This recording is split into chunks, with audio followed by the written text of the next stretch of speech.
Let's talk about the lockdown files. Front page of the Telegraph today, big exclusive. It's going to be playing out throughout the rest of the week, led by actually Talk Radio's, Talk TV's very own Isabel Oakeshott. She got hold of a huge number of 100,000 in total WhatsApp messages sent by and sent to Matt Hancock when he was Health Secretary during the COVID pandemic. She saw them when she was working on his memoirs with him. She has decided to give all of those messages to the Telegraph to expose just how poor, dishonest and just shoddy all of the decision-making was during the COVID pandemic. In particular, on the front page today, the revelation that Matt Hancock rejected Chris Whitty, the Chief Medical Advisor's advice on care homes test. Hancock rejected the advice, specific advice to test all residents going into English care homes in the early months of COVID in 2020. He told the Health Secretary in April 2021 that there should be testing for all going into care homes. Hancock did not follow the guidance. He told his advisors that muddies the waters, insisted it was only those coming from hospital. Of course, we did see some 18,000 elderly residents of care homes die in the first few months of the COVID pandemic in 2020. In total, 40,000 died in 2 years. That ring of steel put around care homes absolutely was not the case. It was seeded in care homes by those coming from hospital and, of course, by those being transferred there who'd not been tested for COVID. He said in some of his messages that basically it would ruin his target of trying to hit 100,000 tests for the public. Well, I'm asking for your response on this. Do tweet me at TalkTV. Text the word talk in your message to 87222. Let's get the response of Richard Tice, also a fellow TalkTV presenter. He's a Reform UK party leader. He is also, of course, a well-known, long-standing anti-lockdown campaigner. And small matter, in a partnership with one Isabel Oakeshott. Good morning to you, Richard. Good morning, Julia. Well, this is a really, really important moment, actually, where Isabel took the decision that it was in the overriding public interest that these messages were seen so that we, the public, could start to understand what was going on, the decisions that were being made at the time, and absolutely crucially, whether or not, as we were all promised and told repeatedly at the time, they really were following the science and they were making the right decisions at the right time with the right advice. And what you will see over the next few days, and everybody will see in these revelations, is that actually that simply wasn't the case. Yeah. On many, many occasions, the science was being ignored for political expediency. Now, you can sort of understand the massive pressure that ministers and officials were under, and you can understand they had to make lots of difficult judgments. But what this will show is that we were being lied to again and again and again, and that the evidence simply wasn't there. And this is the thing. This is the key thing for so many of us who've been talking about this, that we knew that the government was repeatedly ignoring not just basically already existing World Health Organization pre-pandemic planning and indeed the UK's own pre-pandemic planning, and everything that actually Whitty and Vallance and Boris Johnson and Hancock and all the rest had said to us in every press conference in that Downing Street conference room up to about mid-March 2020. If you go back and watch those, everything they were saying was right. Yeah, don't wear the mask. They don't make any difference. We shouldn't close schools. We shouldn't have all these travel restrictions. They went against it all. And they went against it all because basically the public were going, everyone else, that's what they've done in China. Oh, this is what they've done in Italy. Shouldn't we do it too? And the media joined in saying, we need to do something. The government needed to be seen to do something, and they did something. And it didn't really matter whether it had massive extra long-term costs or damage to the economy, as we've seen, damage to healthcare, as we've seen. Half of the stories today are as a result of those pandemic decisions back in 2020. But so many people, Richard, still have faith that the government did the best it could at a difficult time. Why do you think this is so important that we prove that they didn't do the best they could?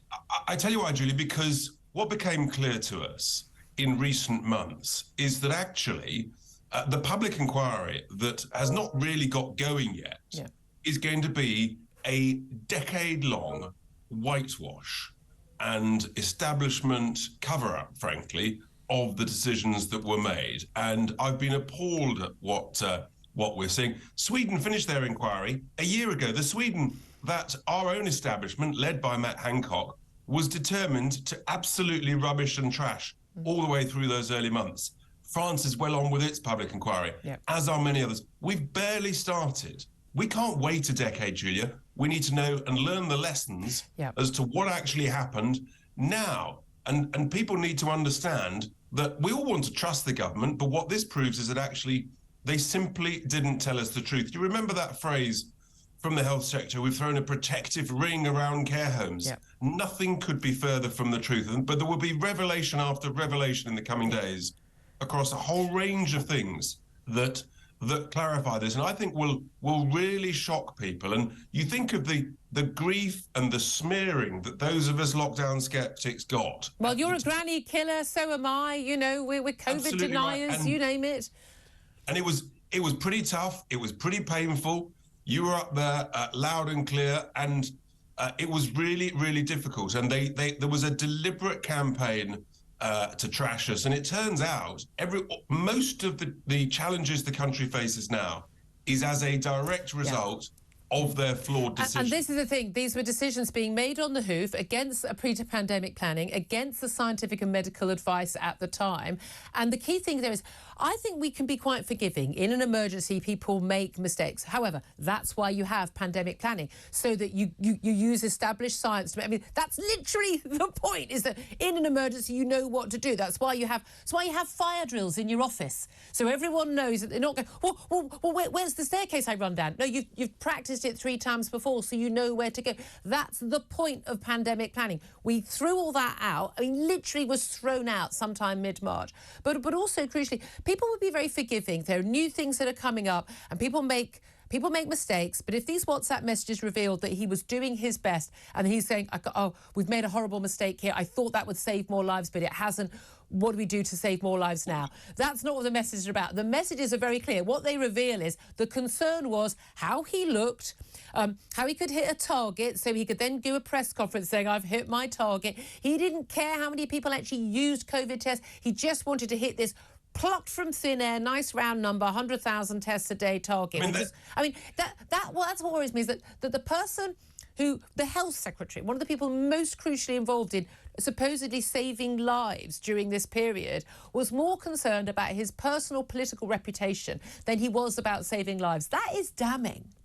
Well, I mean, the fact that for much of April, they were focusing all of their attentions in hitting this sort of self-made target by the health secretary, Mr Hancock, of 100,000 tests by the end of April. In order to do that, minutes before midnight on the final day, a lorry pulled out of the Amazon warehouse with 26,000 tests on, and that got him over the line. And everyone thought, wowee, what about actually focusing on what the right decisions, what really mattered in and around care homes and things? And these revelations will go on, and people will experience, or will see the fact that it was political expediency, it was avoiding embarrassment, it was being made to look good. You might say, where's the surprise in that? But the point is, Julia, this is the proof, and we don't have to wait a decade to see it. And that's really, really important in the public interest. Let me read you a statement from Mr Hancock. TalkTV has approached Mr Hancock for a right of reply, obviously. His statement he issued last night is, it is outrageous that this distorted account of the pandemic is being pushed with partial leaks spun to fit an anti-lockdown agenda, which would have cost hundreds of thousands of lives if followed. Let that go.